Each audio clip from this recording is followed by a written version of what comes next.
Connie, katulad nung nasabi ko sa iyo kanina, nasa alarming stage na ang blood count ng bata. Ang fever at chilling na sinabi ni Julius ay symptoms na any moment maaaring pumutok ang appendicitis. Kailangan madala na agad niya sa ospital. Baka kailangang operahan na yan. Yes, Doc. Julius, meron bang kapote o kaya jacket si Lito?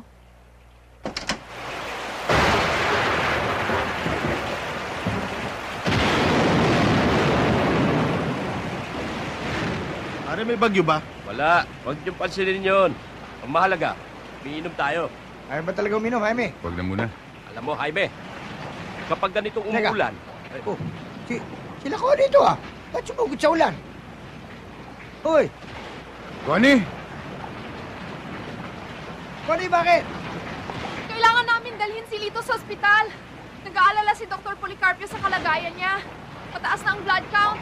Kaya kailangan na siyang operahan. Ito nga, giniginaw na yung bata. Malabo po na mailabas yung bata. Wala na maglalabas na sasakyan dito sa atin. Hanggang bewang na yung baha doon sa labasan eh. Meron ba kayong mga gamit sa klinik? Oo, meron. Bakit?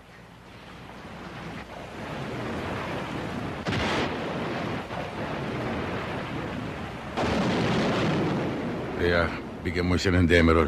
50 milligrams IM. Opo.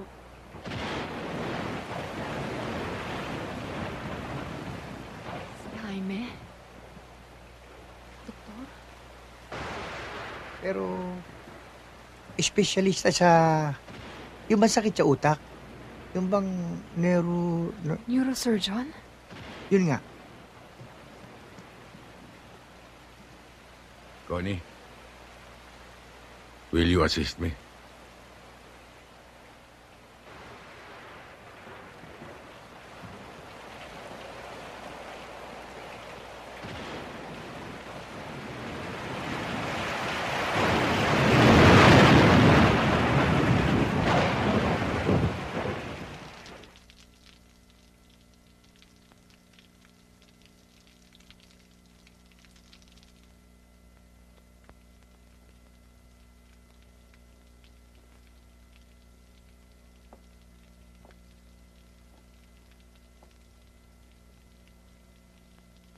Mabuti tumila ulan.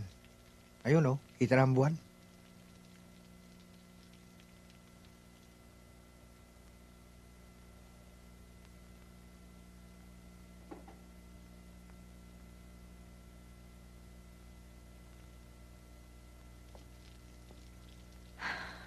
Isipin na lang.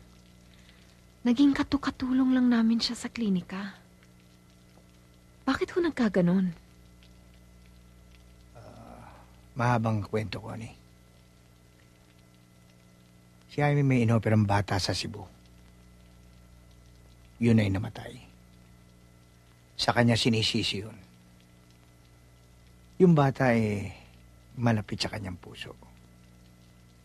Kaya masyado niyang dinamdam. Kaya yun, nauwi sa painom-inom.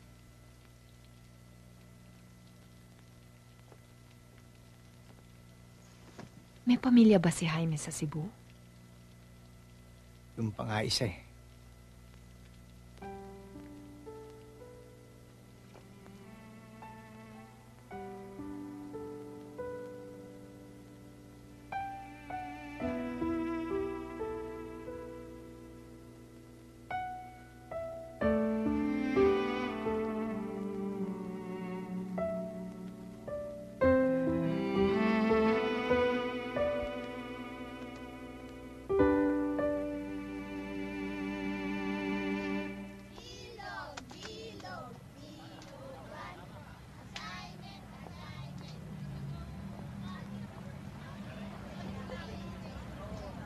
Kala ko, lasenggo lang yung pala, doktor.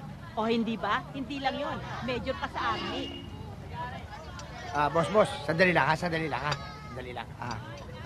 Jaime. Oy, Pekto. Ang bigat pala nitong kaibigan mo. Wala ka malang nababanggit sa amin. Mamaya na lang, Maring Pilar ha. Jaime, tingnan mo. Ayun kay Dr. Romero. Kaya niya raw nagawa yun dahil professional jealousy. Kaya niya nalason yung batang inopera mo. Mahirap din kalaban niyang konsensya. Pero alam mo, Jaime, nung mabasa ko yan, hindi ko malaman kung tatalon ako, kung anong gagawin ko sa tuwa. Alam ko naman kung gaano hirap ang dinanas mo sa pagpasa ng problema niya. Pero ngayon, Jaime, malaya ka na. Magandang araw sa iyo, Major. O Sarge, Sarento, naligo ka. Hindi, talagang sinadya ko si Major. Galing kasi ako sa ospital eh. Okay na raw ho yung anak ko. Pwede na raw hong ilabas. Marami pong salamat, Major. walang anuman, Sarge. Sarge, kumari sana eh. Baguhin mo na ang mga inaasal mo. Wala na ho yun. Pasi na ho yun. Major. Pambawi. Jen, saan ba din ang puto? Divisoria o Balintawa? Pekto, parehas na ako ngayon. Biro lang.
Bossing, may tama si boss. Tuloy. Ito. Sa itaas. Dali kayo.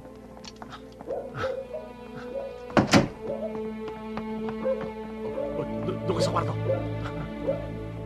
Sa kabila.